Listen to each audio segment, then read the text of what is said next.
اس زمانے میں عرب کا دستور یہ تھا کہ جب ان کے ہاں کوئی بچہ ہوتا تو وہ دیہات سے آنے والی دائیوں کے حوالے کر دیتے تھے تاکہ دیہات میں بچے کی نشو و نما بہتر ہو اور وہ خالص عربی زبان سیکھ سکے۔ دائیوں کا قافلہ مکہ میں داخل ہوا۔ انہوں نے ان گھروں کی تلاش شروع کی جن میں بچے پیدا ہوئے تھے۔ اس طرح بہت سی دائیاں جناب عبد المطلب کے گھر بھی آئیں۔ نبی کریم صلی اللہ علیہ وآلہ وسلم کو دیکھا، لیکن جب انہیں معلوم ہوا کہ یہ بچہ تو یتیم پیدا ہوا ہے تو اس خیال سے چھوڑ کر آگے بڑھ گئیں کہ یتیم بچے کے گھرانے سے انہیں کیا ملے گا۔ اس طرح دائیاں آتی رہیں جاتی رہیں، کسی نے آپ کو دودھ پلانا منظور نہ کیا، اور کرتی بھی کیسے۔ یہ سعادت تو حضرت حلیمہ رضی اللہ تعالیٰ عنہ کے حصے میں آنا تھی۔ جب حلیمہ مکہ پہنچی تو انہیں معلوم ہوا سب عورتوں کو کوئی نہ کوئی بچہ مل گیا ہے اور اب صرف وہ بغیر بچے کے رہ گئی ہیں اور اب کوئی بچہ باقی نہیں بچا۔ ہاں، ایک یتیم بچہ ضرور باقی ہے جسے دوسری عورتیں چھوڑ گئی ہیں۔ حلیمہ سعدیہ نے اپنے شوہر عبداللہ ابن حارث سے کہا، خدا کی قسم مجھے یہ بات بہت ناگوار گزر رہی ہے کہ میں بچے کے بغیر جاؤں، دوسری سب عورتیں بچے لے کر جائیں، یہ مجھے تانے دیں گی، اس لیے کیوں نہ ہم اسی یتیم بچے کو لے لیں۔ عبداللہ بن حارث بولے، کوئی حرج نہیں، ہو سکتا ہے اللہ اسی بچے کے ذریعے ہمیں خیر و برکت عطا فرما دیں۔ چنانچہ حضرت حلیمہ سعدیہ رضی اللہ تعالیٰ عنہا عبد المطلب کے گھر گئیں۔ جناب عبد المطلب اور حضرت آمنہ نے انہیں خوش آمدید کہا۔ پھر آمنہ انہیں بچے کے پاس لے آئیں۔ آپ اس وقت ایک اونی چادر میں لپٹے ہوئے تھے، وہ چادر سفید رنگ کی تھی۔ آپ کے نیچے ایک سبز رنگ کا ریشمی کپڑا تھا۔ آپ سیدھے لیٹے ہوئے تھے۔ آپ کے سانس کی آواز کے ساتھ مشک کی سی خوشبو نکل کر پھیل رہی تھی۔ حلیمہ سعدیہ رضی اللہ تعالیٰ عنہا آپ کے حسن و جمال کو دیکھ کر حیرت زدہ رہ گئیں۔ آپ اس وقت سوئے ہوئے تھے، انہوں نے جگانا مناسب نہ سمجھا، لیکن جو ہی انہوں نے پیار سے اپنا ہاتھ آپ کے سینے پر رکھا، آپ مسکرا دیے اور آنکھیں کھول کر ان کی طرف دیکھنے لگے۔ حضرت حلیمہ سعدیہ رضی اللہ تعالیٰ عنہ فرماتی ہیں، میں نے دیکھا آپ کی آنکھوں سے ایک نور نکلا جو آسمان تک پہنچ گیا۔ میں نے آپ کو گود میں اٹھا کر آپ کی دونوں آنکھوں کے درمیانی جگہ پر پیار کیا۔ پھر میں نے آپ کی والدہ اور عبد المطلب سے اجازت چاہی، بچے کے لیے قافلے میں آئی۔ میں نے آپ کو دودھ پلانے کے لیے گود میں لٹایا تو آپ دائیں طرف سے دودھ پینے لگے۔ پہلے میں نے بائیں طرف سے دودھ پلانا چاہا، لیکن آپ نے اس طرف سے دودھ نہ پیا۔ دائیں طرف سے آپ فوراً دودھ پینے لگے۔ بعد میں بھی آپ کی یہی عادت رہی، آپ صرف دائیں طرف سے دودھ پیتے رہے، بائیں طرف سے میرا بچہ دودھ پیتا رہا۔ پھر قافلہ روانہ ہوا۔ حلیمہ سعدیہ رضی اللہ تعالیٰ عنہا فرماتی ہیں، میں اپنے خچر پر سوار ہوئی، آپ کو ساتھ لے لیا۔ اب جو ہمارا خچر چلا تو اس قدر تیز چلا کہ اس نے پورے قافلے کی سواریوں کو پیچھے چھوڑ دیا۔ پہلے وہ مریل ہونے کی بنا پر سب سے پیچھے رہتا تھا۔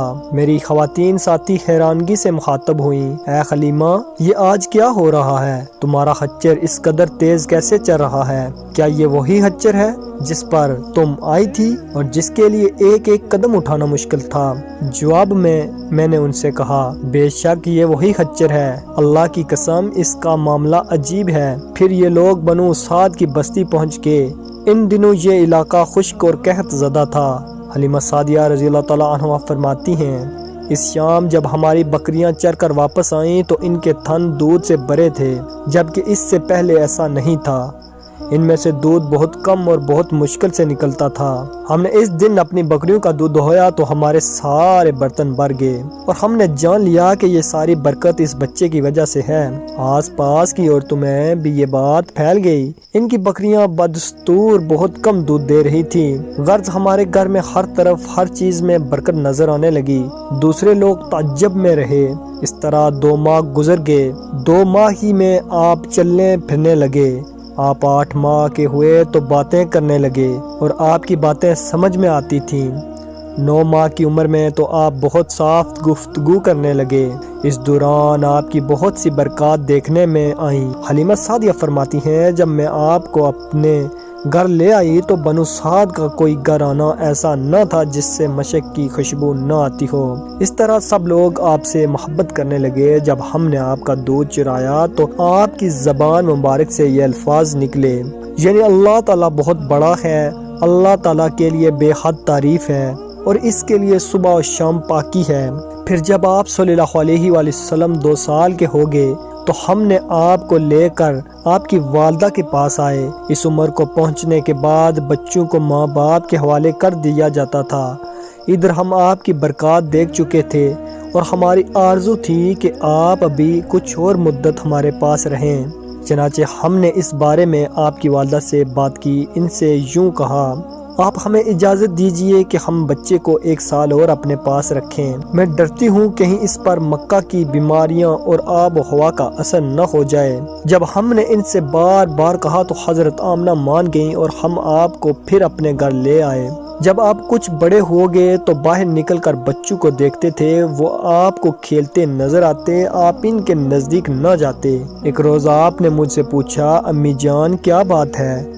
دن میں میرے بھائی بہن نظر نہیں آتے۔ آپ اپنے دودھ شریک بھائی عبداللہ اور بہن انیسہ اور شیمہ کے بارے میں پوچھ رہے تھے۔ حلیمہ رضی اللہ تعالیٰ عنہ فرماتی ہیں، میں نے آپ کو بتایا وہ صبح سویرے بکریاں چرانے جاتے ہیں، شام کے بعد گھر آتے ہیں۔ یہ جان کر آپ نے فرمایا، تب مجھے بھی ان کے ساتھ بھیج دیا کریں۔ اس کے بعد آپ اپنے بھائی بہنوں کے ساتھ جانے لگے۔ آپ خوش جاتے اور واپس آتے۔ ایسے میں ایک دن میرے بچے خوفزدہ انداز میں دوڑتے ہوئے آئے اور گھبرا کر بولے، امی جان جلدی چلیے ورنہ بھائی محمد صلی اللہ علیہ وسلم ختم ہو جائیں گے۔ یہ سن کر ہمارے تو ہوش اڑ گئے۔ دوڑ کر وہاں پہنچے، ہم نے آپ کو دیکھا، آپ کھڑے ہوئے تھے، رنگ اڑا ہوا تھا، چہرے پر زردی چھائی ہوئی تھی، اور یہ اس لیے نہیں تھا کہ آپ کو سینہ چاک کیے جانے سے کوئی تکلیف ہوئی تھی، بلکہ ان فرشتوں کو دیکھ کر آپ کی حالت ہوئی تھی۔